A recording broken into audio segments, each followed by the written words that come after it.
بسم اللہ الرحمن الرحیم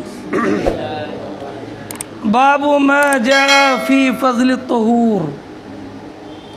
یہ باب اس کے بیان میں جو وضو کی طہارت کی فضیلت کے بیان میں احادیث کریمہ وارد ہیں۔ ما سبق میں یہ بیان فرمایا کہ کوئی نماز بغیر طہارت کے مقبول نہیں ہے۔ اب اس باب میں یہ بیان کرنا ہے کہ طہارت وضو کی کیا فضیلت ہے۔ تو وضو کی فضیلت کے تعلق سے امام ترمذی رضی اللہ تعالی عنہ نے حضرت ابو ہریرہ رضی اللہ تعالی عنہ سے جو حدیث مبارک مروی ہے اس کا ذکر کیا ہے۔ ابو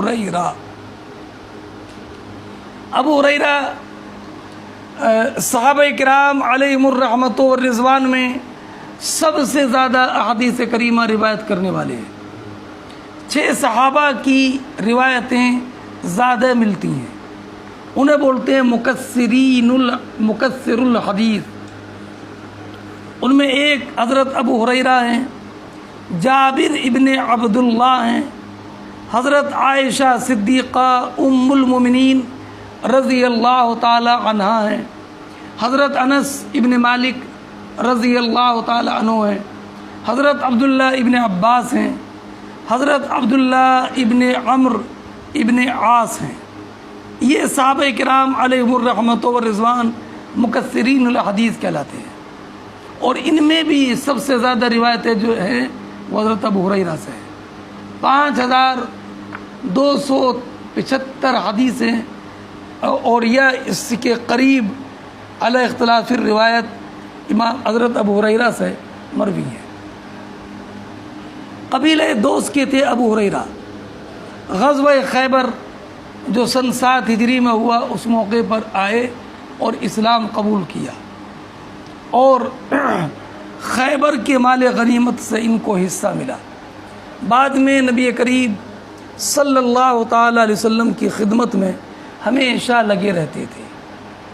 اصحاب صفہ کے یہ امیر تھے، سمجھے؟ اصحاب صفہ جانتے ہو، جو کہ چبوترے پر طلبہ کرام کی جماعت رہتی تھی، صحابہ کرام علیہم الرحمۃ والرضوان، ان کے امیر تھے حضرت ابو ہریرہ رضی اللہ تعالیٰ۔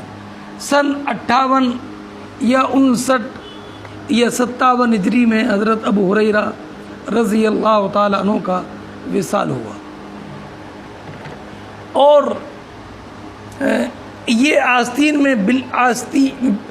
میں انہوں نے جیب لگوا لی تھی، چوڑی جیب آستین میں، اور اس میں بلی کا بچہ رکھ لیا تھا۔ بلی کے بچوں سے بڑی محبت کرتے تھے، تو نبی کریم علیہ الصلوۃ والسلام کی بارگاہ میں حاضر ہوئے اور آستین کی جیب میں بلی کا بچہ تھا۔ کہا یہ کیا ابو ہریرہ کا ہرہ؟ تو آپ نے فرمایا، نبی کریم نے، انت ابو ہریرہ، تم تو بلی کے بالکل باپ ہو۔ اب تبھی سے ان کا لقب ابو ہریرہ ہو گیا، اور اتنا لقب مشہور ہے کہ ان کا نام مخفی ہو گیا اور نام میں ان کے بڑا اختلاف ہو گیا۔ بعض علماء نے کہا کہ ان کا نام عبد الرحمن ابن صخر ہے، اور امام ترمذی رضی اللہ تعالیٰ عنہ نے فرمایا کہ عبد شمس ہے یا عبداللہ ابن عمرو ہے۔ سمجھے؟ یہ ہیں حضرت ابو ہریرہ رضی اللہ تعالی عنہ۔ ان کا حافظہ بڑا کمزور تھا، انہوں نے نبی کریم علیہ الصلوۃ والسلام کی بارگاہ میں اپنے حافظہ کی کمزوری کی شکایت کی تھی، تو آپ نے حدیث پاک پڑھی ہوگی نا، سرکار نے فرمایا تھا ابسط، انہوں نے کہا تھا یا رسول اللہ انی اسمع منک حدیثا کثیرا انسا، حضور میں آپ سے حدیث سنتا ہوں اور سن کر بھول جاتا ہوں۔ تو فرمایا ابسط رداءک یا ابا ہریرہ، چادر پھیلائی اور فرمایا اس کو اپنے سینے سے لگا لو۔ سینے سے لگایا اور سرکار نے دعا بھی فرما دی۔ پھر تو فرماتے ہیں فما نسیت شیئا بعد، اس کے بعد میں کوئی چیز بھولا ہی نہیں، فما نسیت شیئا بعد۔ اس لیے بھی ان سے روایتیں حدیثوں کی زیادہ ہیں، اور دوسری وجہ یہ بھی رہی کہ اور صحابہ کرام علیہم الرحمۃ والرضوان تو مختلف شہروں میں چلے گئے، کوئی بصرہ میں، کوئی کوفہ میں، کوئی حمص میں، کوئی دمشق میں، ہے نا، کوئی ملک شام میں، کوئی مصر میں. سنیں، صحابہ کرام علیہم الرحمۃ والرضوان مختلف شہروں میں چلے گئے، مگر حضرت ابو ہریرہ رضی اللہ تعالیٰ عنہ نبی کریم علیہ الصلاۃ والسلام کے وصال کے بعد تقریباً 48 سال مدینہ طیبہ ہی میں یہ درس دیتے رہے. سنیں، یہاں تک کہ ان سے روایت کرنے والے جو صحابہ اور تابعین ہیں ان کی تعداد 900 سے زیادہ ہے. تو چونکہ یہ مدینہ منورہ میں ایک جگہ ہی پر رہے اور مدینہ منورہ یہ علم کا مرکز تھا، اس لیے ان سے حدیثوں کی روایت کرنے والے بے انتہا لوگ ہیں، اس لیے ان کی حدیثیں زیادہ ہیں. حضرت ابو ہریرہ رضی اللہ تعالیٰ. سمجھ گئے فیض العارفین؟ تمہاری لگا رہا ہوں میں حاضری، ہے کہ نہیں؟ سنیں، بات سمجھ گئے؟ اب نخبۃ الفکر پڑھ لیں آپ، نزہۃ النظر، اسے پڑھو گے آپ. ایک ہوتی ہے سند عالی. سند عالی سمجھتے ہیں جس میں راوی کم سے کم ہو. ایک سند سافل جس میں واسطہ بڑھ جائے. تو امام ترمذی نے یہ روایت 2 سندوں سے بیان کی ہے. ایک سند ایک درجہ سند عالی ہے. ایک درجہ کیسے؟ اب آپ پہلے سند دیکھو پھر حدیث.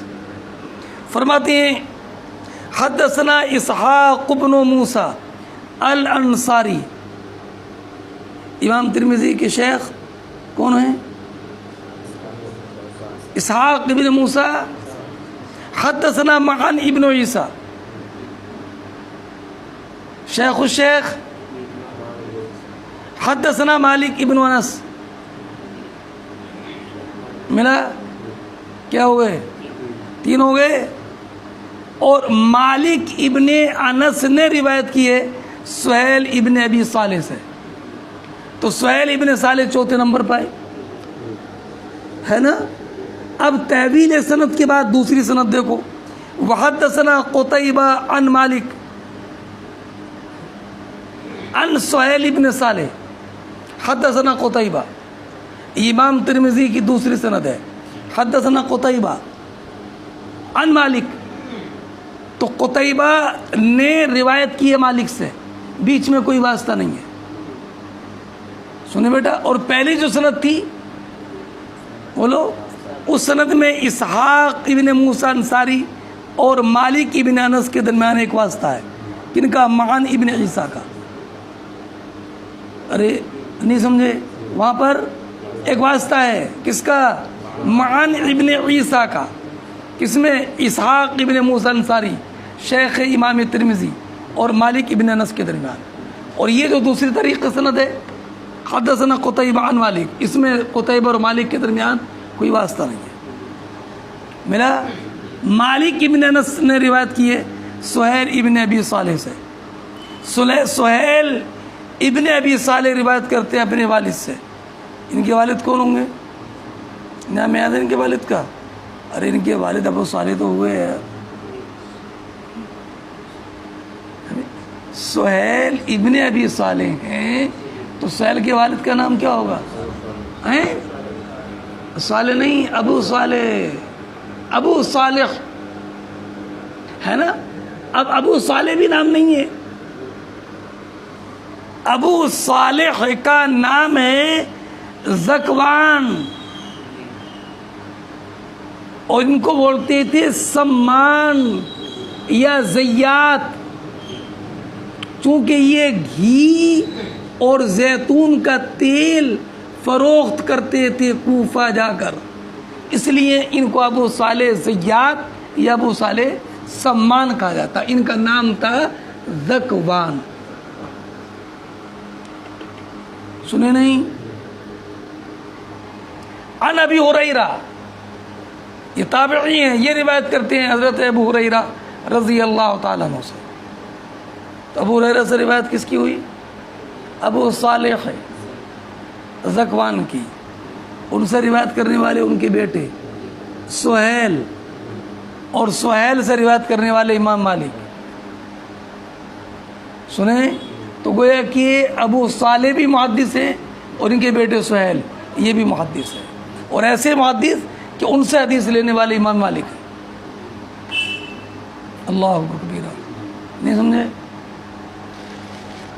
اب حضرت ابو ہریرہ رضی اللہ تعالیٰ عنہ کی روایت سنیے. ابو ہریرہ فرماتی ہیں کہ نبی اکرم صلی اللہ تعالیٰ علیہ وسلم نے ارشاد فرمایا اذا توضأ العبد المسلم ابی المومن، کہ نبی کریم علیہ السلام نے فرمایا جب عبد مسلم یا عبد مومن وضو کرتا ہے. اللہ اکبر کبیرہ. صحابہ کرام کی احتیاط کی بیان کی احتیاط کا عالم یہ تھا کہ اگر یہ شک ہو جاتا کہ سرکار نے یہ لفظ کہا ہے یا یہ لفظ کہا، حالانکہ دونوں کا معنی ایک ہے، تو یہ بھی بیان فرما دیتے سرکار نے یہ فرمایا یا یہ فرمایا.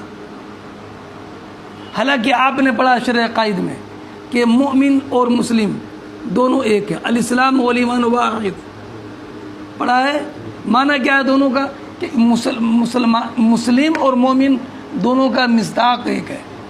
یہ نہیں ہے کہ دونوں کا مفہوم ایک ہے، اس لیے کہ اسلام کا معنی تو انقیاد ہے اور تصدیق، اور ایمان کا معنی تصدیق ہے. معنی تو الگ الگ ہوا مگر دونوں کا مصداق ایک ہے. نہیں سمجھے؟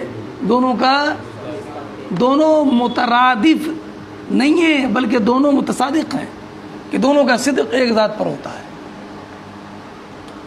سنیں، اسلام ایمان کے بغیر معتبر نہیں اور ایمان اسلام کے بغیر معتبر نہیں ہے. اس لیے ہر مسلم مومن ہے، ہر مومن مسلم ہے. جو مسلم نہیں وہ مومن نہیں، جو مومن نہیں وہ مسلم نہیں. سمجھ گئے؟ مفہوم دونوں کا الگ الگ ہے، لیکن سرکار نے کیا فرمایا؟ اذا توضأ العبد المسلم او المومن. یہ ہے غایت احتیاط کا علم. فغسل وجہہ، نبی کریم علیہ السلام نے ارشاد فرمایا جب عبد مسلم یا عبد مومن وضو کرتا ہے، وضو کرتا ہے یہ اجمال ہے. اب وضو کرنے کی تفصیل کیا ہے؟ تو وضو کرنے کی تفصیل بیٹا یہی چہرہ دھوتا ہے، ہاتھ دھوتا ہے، سر کا مسح کرتا ہے، پیر دھوتا ہے. تو یہ تفصیل بعد الاجمال ہے اور فاتحہ تفصیل کے لیے. اس لیے فرماتے ہیں فغسل وجہہ. ارے یہ نہیں ہے کہ وضو کے علاوہ کوئی کام ہے، یہ نہیں ہے وضو کر لیا اور اس کے بعد چہرہ دھویا، یہ نہیں ہے. فغسل وجہ یہ فا تفسیریہ ہے. وضو کرتا فغسل وجہ، بولو اپنے چہرے کو دھوتا ہے.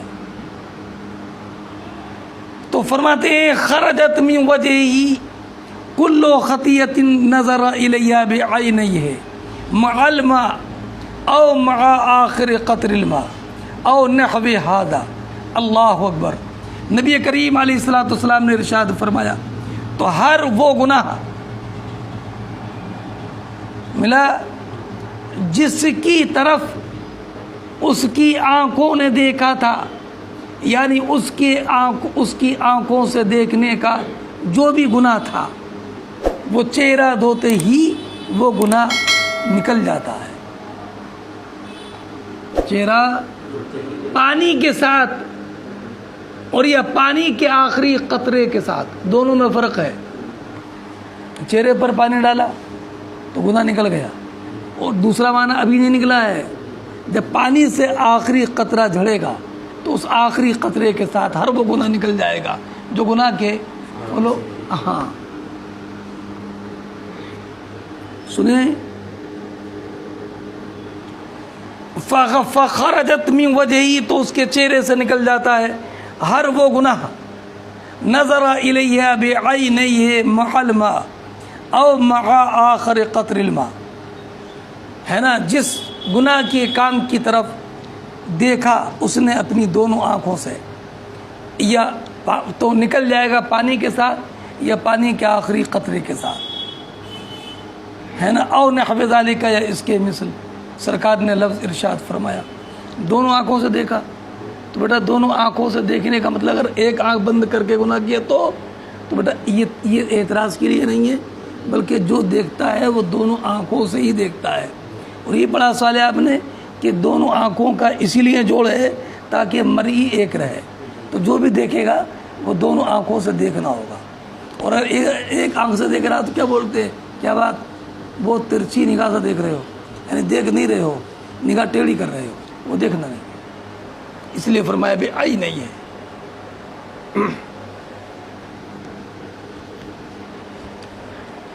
سنیں وَإِذَا غَسَلَ يَدَيْهِ، اور جب اپنے ہاتھ کو دھوتا ہے خرجت من يديه كل خطيئة بطشتها يدها، اس کے دونوں ہاتھوں سے ہر وہ گناہ نکل جاتا ہے جو گناہ کے اس کے ہاتھوں نے پکڑ کر کے کمایا تھا، یعنی ہاتھ سے پکڑنے کی وجہ سے جو گناہ ہوا وہ ہاتھ دھونے کے ساتھ میں نکل جاتا ہے۔ پانی کے ساتھ او ما آخر قطر الماء، یہ پانی کے آخری حتی یخرج نقیا من الذنوب، یہاں تک کہ وہ انسان گناہوں سے بالکل پاک اور صاف ہو جاتا ہے۔ بیٹا اس میں دوئی کا ذکر ہے، سر کا ذکر نہیں ہے، پیروں کا ذکر نہیں ہے، تو اس لیے کہ چونکہ زیادہ کر گناہ جو ہوتے ہیں وہ ہاتھ سے ہوتے ہیں اور زبان سے آنکھ سے ہوتے ہیں، اس لیے دو کا ذکر ہے۔ اور بعض روایتوں میں یہ بھی ہے کہ جب انسان سر کا مسح کرتا ہے تو اس کے کانوں نے سن کر جو گناہ کیا وہ نکل جاتا ہے، اور جب پیر دھوتا ہے تو چل کر جو گناہ کیا وہ ختم ہو جاتا ہے، یہاں تک کہ انسان گناہوں سے پاک ہو گیا۔ لیکن آپ نے پڑھا ہوگا اور نہیں پڑھا ہو تو یاد رکھیے کہ ایسی جگہ پر گناہوں سے مراد صغیرہ گناہ ہوتے ہیں، گناہوں سے صغیرہ گناہ مراد ہوتے ہیں۔ پوری حدیث سمجھ گئے؟ اس سے بیٹا وضو کی فضیلت معلوم ہوئی، اور باب یہی تھا، باب ما جاء فی فضل الطہور، وضو کی فضیلت معلوم ہوئی ہے، یہی باب ہے۔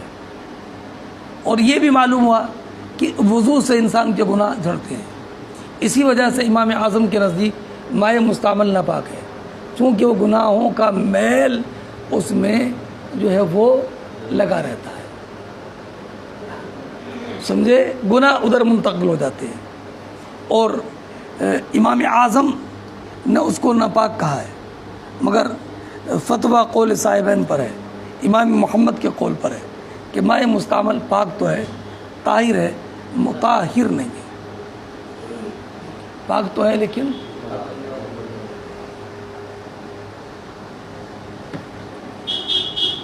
قال ابو عیسیٰ ھذا حدیث حسن صحیح، امام ابو عیسیٰ ترمذی فرماتے ہیں کہ یہ حدیث حسن ہے، صحیح ہے۔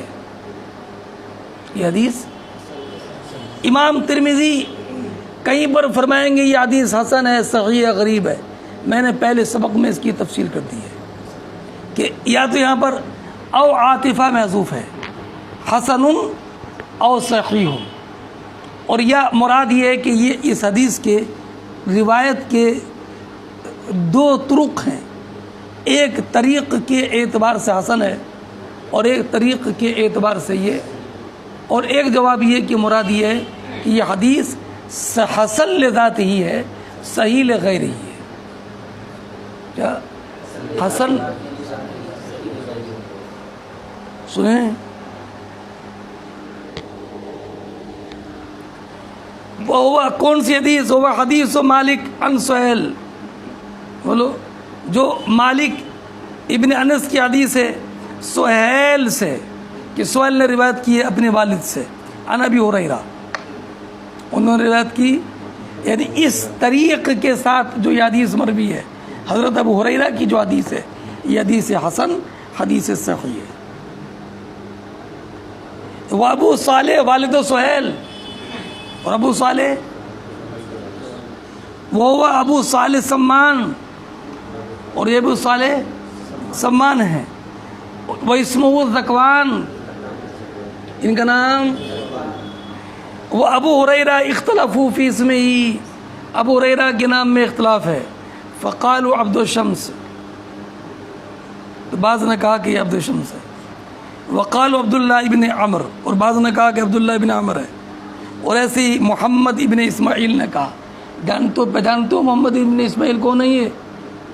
ہاں، یہ امام بخاری ہیں، محمد ابن اسماعیل، ابو عبداللہ کہتے ہیں، امام بخاری ہیں۔ وہذا صح، اور یہ قول زیادہ صحیح ہے کہ ان کا نام عبداللہ ابن عمر ہے۔ وفی الباب عن عثمان، وہی طرز ہے کہ اس تعلق سے جو روایتیں اور صحابہ کرام سے ہوتی ہیں ان کا ذکر کر دیتے ہیں۔ فرماتے ہیں اس باب میں حضرت عثمان بن عفان کی روایت ہے، حضرت ثوبان کی روایت ہے، صنابحی کی روایت ہے، عمر ابن عبسہ کی روایت ہے، سلمان فارسی کی روایت ہے، عبداللہ ابن عمر کی روایت ہے۔ سمجھ گئے؟ اچھا، دوسری بات آپ یہ ذہن نشین رکھیں جو علامہ امام ترمذی بتاتے ہیں کہ صنابحی جو ہے میں صنابحی کا نام ہے نا، ارے بھی ذکر کیا نا کہ اس باب میں صنابحی سے روایت ہے، تو صنابحی کے اگر ایک نام کے دو راوی ہوتے ہیں تو امام ترمذی ان کی بھی تفصیل کر دیتے ہیں کہ نام دونوں کا ایک ہے مگر دونوں میں فرق کیا ہے، اس فرق کا بیان کر دیتے ہیں۔ فرماتے ہیں یہ صنابحی جن سے روایت وضو کی فضیلت کے بیان میں مروی ہے، یہ صنابحی عبداللہ ان کا نام ہے، اور یہ صحابی نہیں ہے،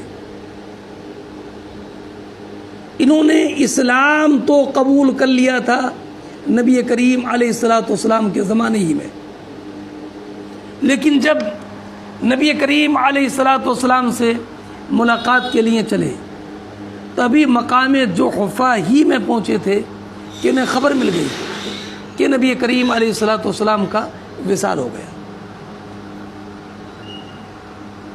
اس لیے انہوں نے نبی کریم علیہ السلام کی زیارت نہیں کی، بلکہ یہ حضرت ابو بکر صدیق کے ساتھ رہتے تھے، تو یہ صحابی نہیں ہے بلکہ یہ صنابحی۔ کون سے صنابحی؟ جن سے فضل طہور میں جن سے حدیث مروی ہے، یہ صحابی نہیں ہے بلکہ تابعی۔ سنیں، اور ایک ہے صنابح ابن عاصر الاحمسی، قبیلہ احمس کے ہیں، ان کو بھی صنابحی کہا جاتا ہے۔ بیٹا صنابح ابن عاصر احمسی، ان کو بھی صنابحی کہا جاتا ہے، یہ صحابی رسول ہیں۔ سنیں، مگر یہ صنابحی دوسرے ہیں، ان سے باب فضل طہور میں حدیث مروی نہیں ہے،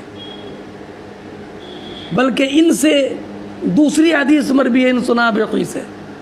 وہ یہ ہے کہ نبی کریم علیہ السلام نے فرمایا انی مکاثر بکم الامم فلا تقتلن بعدی، اے لوگو میں تمہاری کثرت پر قیامت میں فخر کروں گا، میرے بعد تم آپس میں لڑنا مت۔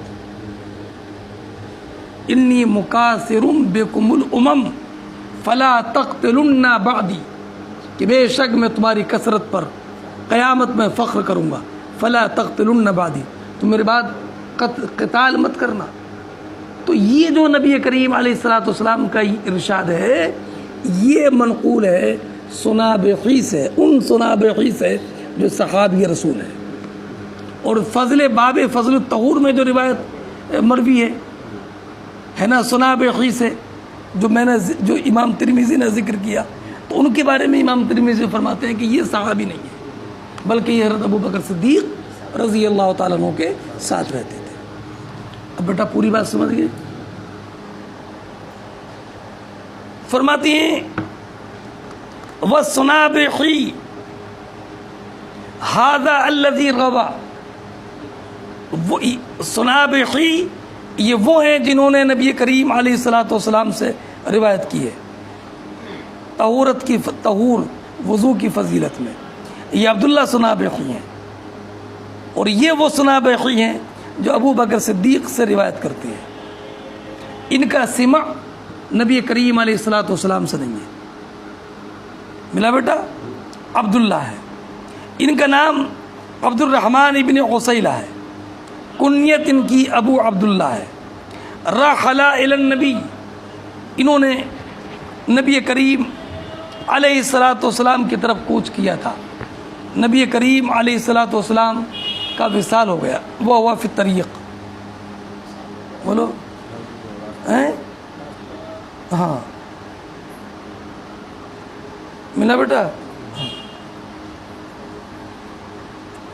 فرماتے ہیں وقد روا عن النبی صلی اللہ علیہ وسلم احادیث، انہوں نے نبی کریم علیہ الصلوۃ والسلام سے احادیث کی روایت کی ہے مگر براہ راست نہیں.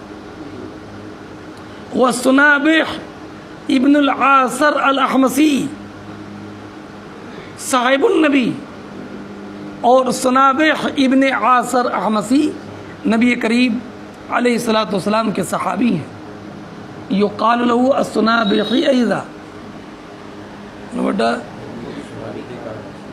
وانما حدیثہ، اور ان کی حدیث جو ہے وہ یہ ہے کہ انہوں نے کہا کہ میں نے نبی اکرم صلی اللہ تعالی علیہ وسلم کو سنا. نبی کریم فرماتے ہیں انی مکاثر بکم الامم، بے شک میں تمہاری کثرت پر قیامت میں اور امتوں پر فخر کروں گا. فلا تقتلن بعدی، تو میرے بعد تم آپس میں قتال مت کرنا. پوری بات سمجھیے؟ یہ باب مکمل ہوا، یہاں سے اگلا باب شروع.